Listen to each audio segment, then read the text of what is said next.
Black Americans have a very unique and amazing history in this country. The things that we have accomplished, in spite of all the obstacles put in our way, is unmatched by any other demographic. Unlike the Latino community, we do not have to lump all Black people around the world into one group in order to come up with a list of accomplishments. This is exactly what John is doing here in this particular documentary. In order to lay out all of these wonderful accomplishments made by Latinos, he will lump all Latinos together as if they were one ethnic group. In other words, if a Mexican did something of importance in the history of the United States, he invites all Latinos, irrespective of their country of origin, to embrace those accomplishments as if those accomplishments were their own. Black Americans do not have to do that. Our ethnic group can hold our heads up high when we look at all that we have done and contribute to the world and to America. After all, so much of American culture is deeply rooted in Black American culture. John takes liberty in reclassifying Spaniards and indigenous people as Latinos. He does this in order to claim the accomplishments of these people. How sad. He rationalized this belief by alluding to the fact that these Latinos descend from these particular groups. So he feels that it's appropriate to call them Latinos. A true historian would just have focused on the present day Latinos who are of mixed ancestry. How can you tell the history of Latino people in America when you include the conquistador who slaughtered the indigenous people? It's not a good look. So, if you have seen my previous video, you already know that I criticized John Leguizamo's documentary on the hidden history of Latinos in America on PBS. I chose only to focus on a segment that dealt with the desegregation of public schools. Many of the claims offered by John and others were either half-truths or flat-out lies. So in this video, I will provide more evidence to show the narratives will suggest that Mexicans were the first to fight for desegregation is inaccurate. I will also take some time to debunk other nonsensical claims that were said in this documentary. So, with that being said, let's get to it.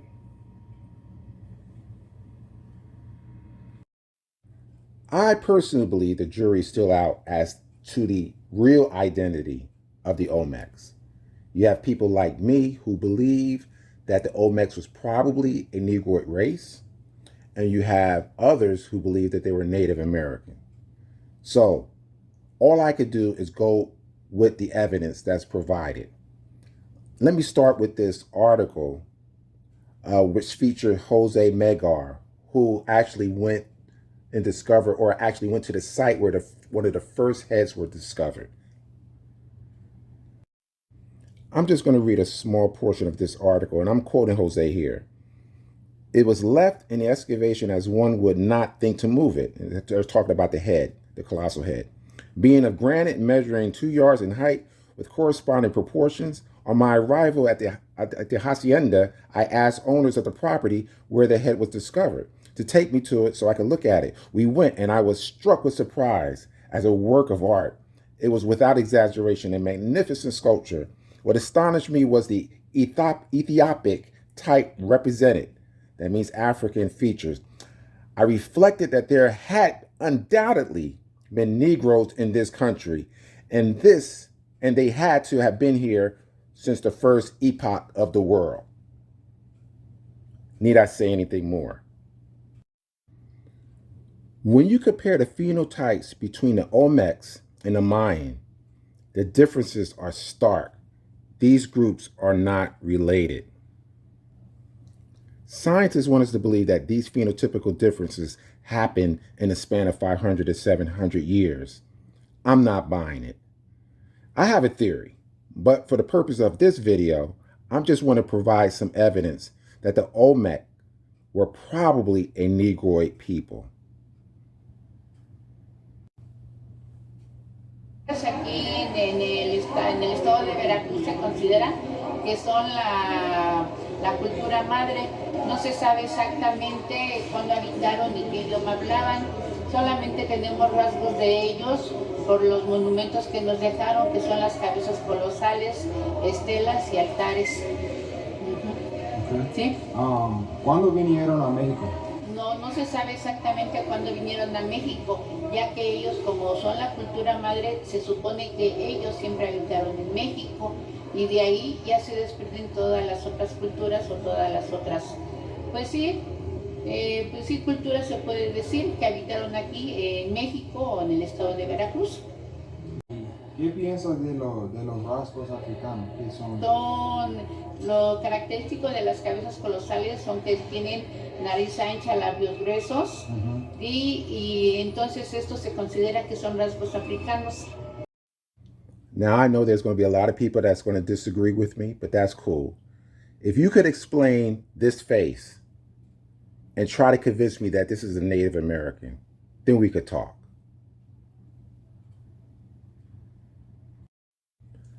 I think this is a good example to demonstrate to what extent John Leguizamo is willing to do in order to make it appear as if Latinos were so essential to the success of America. Now, here you have Admiral David Farragut. Let me tell you, he is of Spanish and Irish descent. He's not Latino. And so I want you to listen to this lead-in where John talks about the Latinos were there when the Civil War started, and he refers to the Admiral as his Hispanic or half Hispanic brother. Now, this is supposed to be about Latinos, so why is he including a person from Spain? The last time I checked, people from Spain were from Europe.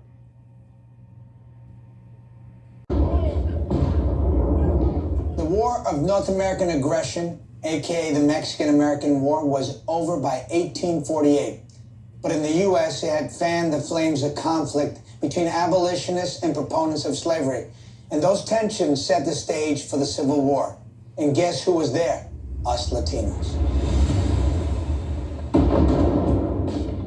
And our half Espanol brother, Admiral David Farragut, whose exploits read like something out of a movie.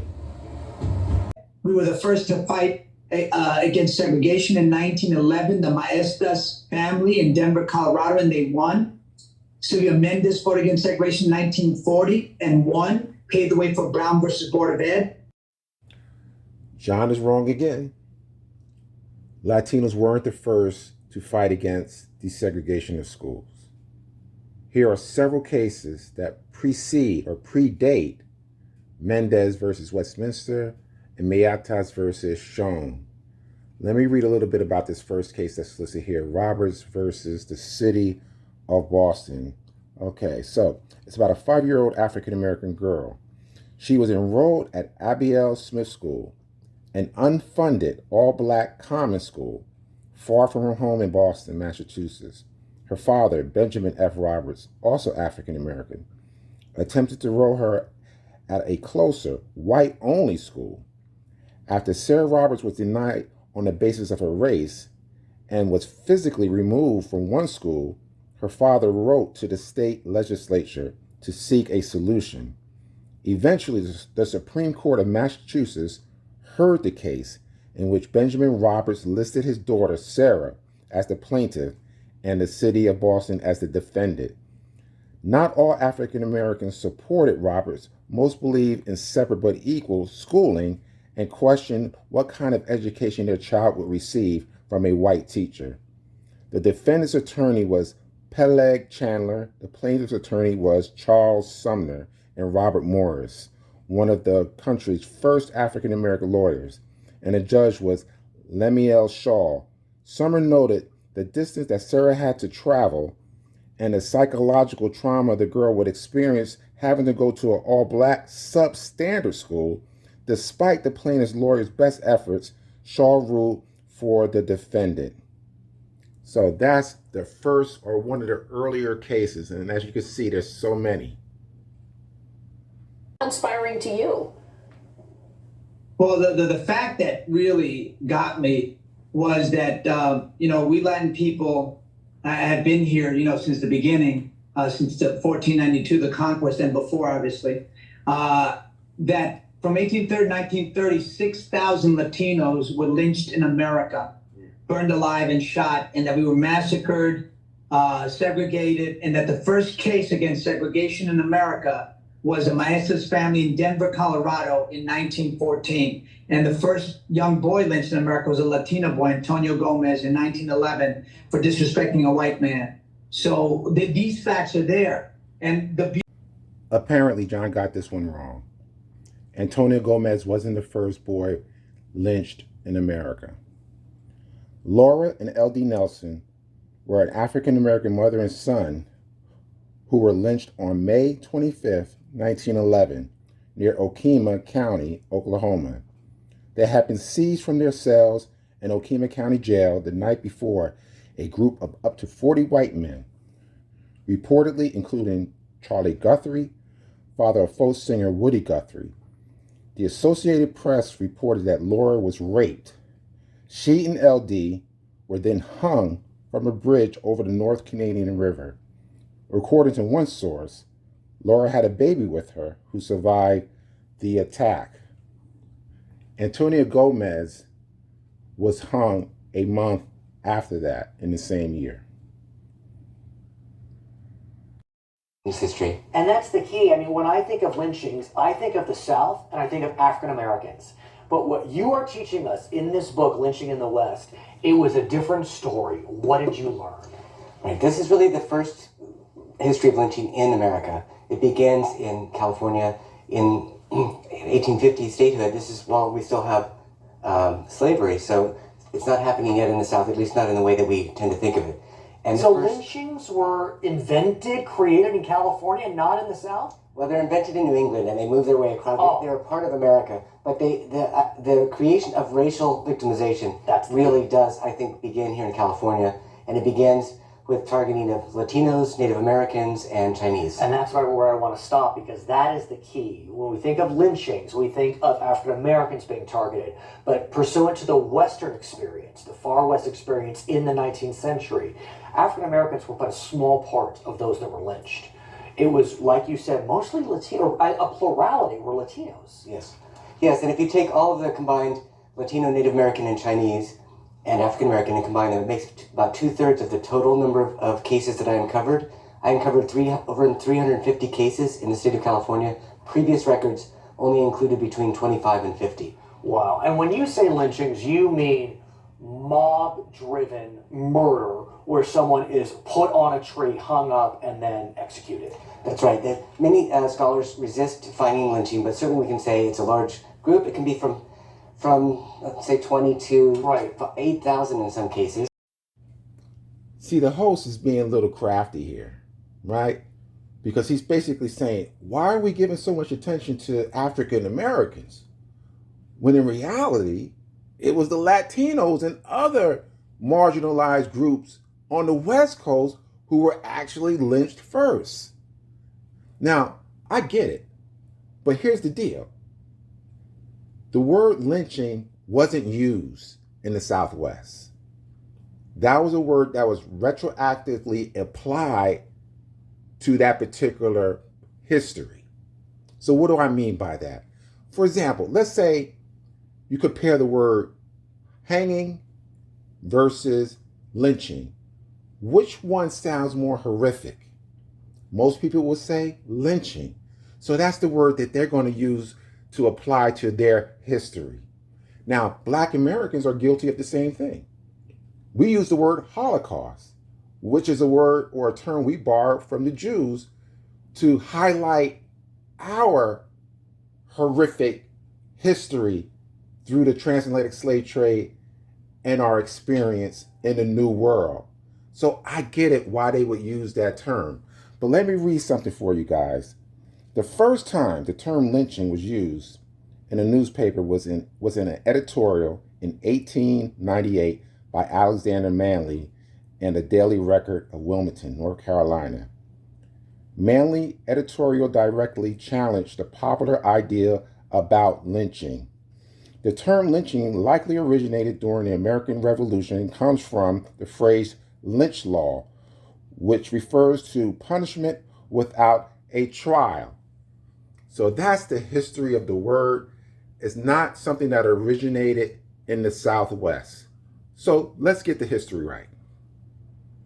So while your report concentrated on the southern states, and obviously lynching was most intensely practiced against the African American community, it was also widely practiced against in the old Mexican territories that were the United States, like Texas and New Mexico, Arizona. I've seen one report where as many as 600 Mexicans were lynched between 1848 and 1928 in the Southwest. I'm wondering if particularly in Texas, which you studied, you came across so many of those incidents as well. Yes, we absolutely did, and you're absolutely right. In our full report, we actually talk about the lynchings of Mexicans and Mexican Americans, and they had many of the features that are evident in the lynchings of African Americans. They weren't being lynched for accusations of crime necessarily. There were Mexicans that were lynched for speaking Spanish in settings where people didn't want to hear Spanish. People were lynched for celebrating Mexican holidays. And you're absolutely right, in the border states in particular, this phenomenon of lynching directed at Mexicans and Mexican Americans was a very real threat.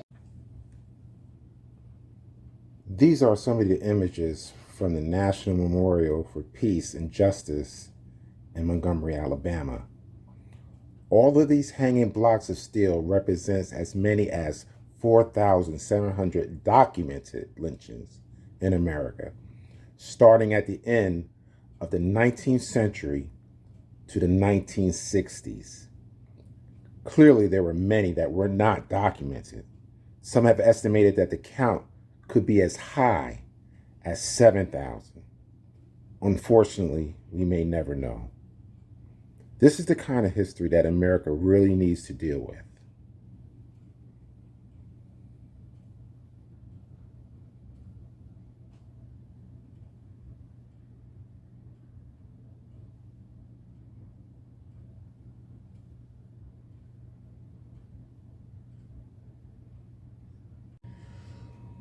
Whenever the conversation about lynching in America comes up, many of us seem to only talk about it in the context of the post-Civil War period. I think this is a mistake because we unintentionally play down the horror and the brutality suffered by enslaved Africans before emancipation. One can only wonder how many souls were lost during the Middle Passage. Let's not forget all the black babies used as alligator bait. There are a lot of horrific things done to the enslaved, everything from whippings, mutilations, to outright murder. If we consider the modest number of Mexican Americans lynched in comparison to the huge number of Black Americans lynched, it shouldn't be surprising as to why more attention is focused on the Black American experience. Now, I'm not saying that to play down Latin pain, but the number of 6,000 Mexicans uttered by John Leguizamo is pure nonsense. Anyone who would subscribe to that is not living in reality. We helped build the railroads all the way to the Pacific after our Asian brothers and sisters were kicked out. Then we built a whole infrastructure for the West and the Southwest. While it is true that Mexican Americans built railroads in the Southwest, it's a bit misleading to suggest that Mexicans took over for the Chinese after they left. By stating that in that way, one might assume that Mexicans were responsible for completing the transcontinental railroads. That would be absolutely false because the railroad was completed in 1869. The Chinese Exclusionary Act was enacted in 1882. 90% of the workforce for the railroad were comprised of Chinese immigrants. The rest were comprised of freedmen, Native American, German, and Irish immigrants. Mexicans, along with other ethnic groups such as Black Americans, played a role in the upkeep and the expansion of the railroad after the Chinese Exclusion Act was passed. So when you take a look at all of the railroad projects in America, it becomes clear that multiple groups played a role in building the railroad in America. In case you didn't know, all of the railroads in the South was built by slave labor. I'm sure many people don't know that.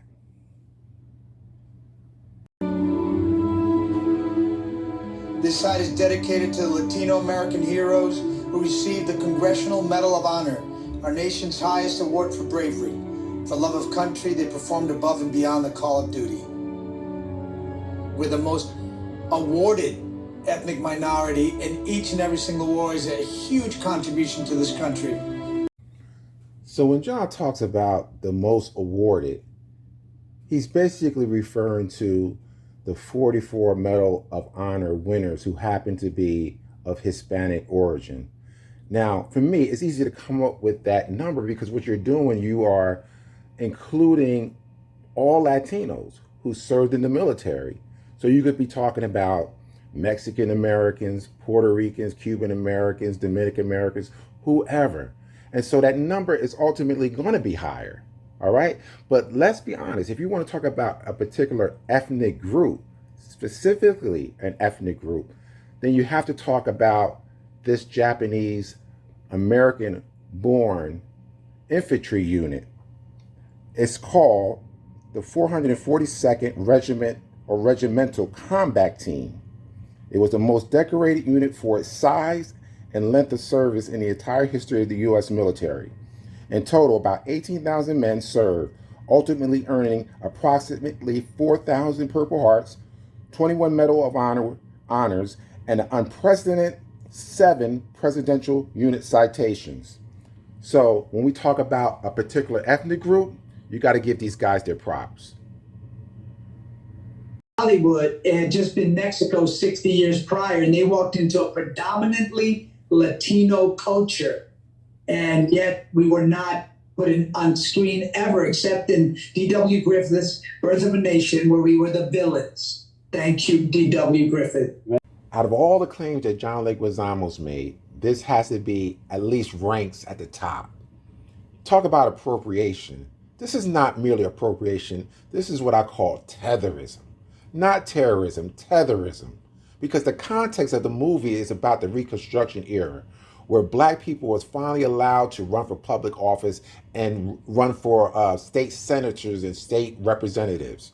And they showed examples of so-called black men raping white women. These guys were in blackface. And here comes the cavalry, the Ku Klux Klan to save the day. Make America great again. This is what Birth of a Nation was about. It has nothing to do with Mexicans or any other Latino group. This is pure, unadulterated tetherism. Before the March on Washington, Mexican Americans made modest gains to secure civil rights for their community.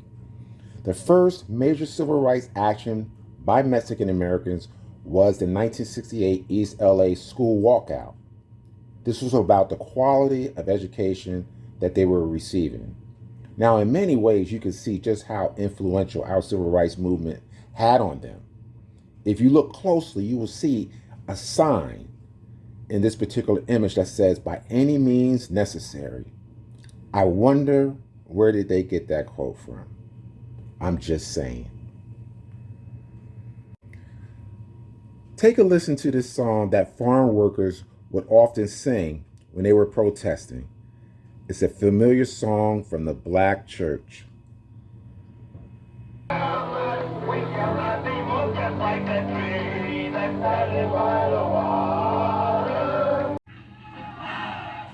Opposition to this injustice became a major issue for the Chicano movement, the great mass mobilization of Mexican Americans during the 1960s and early 1970s.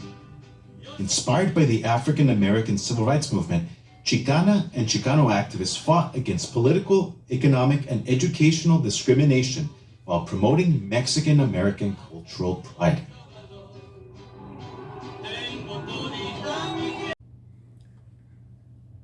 So take note of that banner that reads, "Be brown, be proud." It's clear that this phrase was intended to do for the brown community what James Brown's song entitled Say It Loud, I'm Black and I'm Proud would do or had done for the Black community. All of these Latin civil rights movements replicated our verbiage, style of dress, and tactics. The Brown Beret and the Young Lords modeled their activism after the Black Panthers and the Black liberation movements. Now, while one can appreciate what other groups have done, we must be aware that it's never a good idea to embellish the truth. You will never run into a problem when you just stick to the facts. All right? So thumb up the video, share, please subscribe. Until the next time, peace.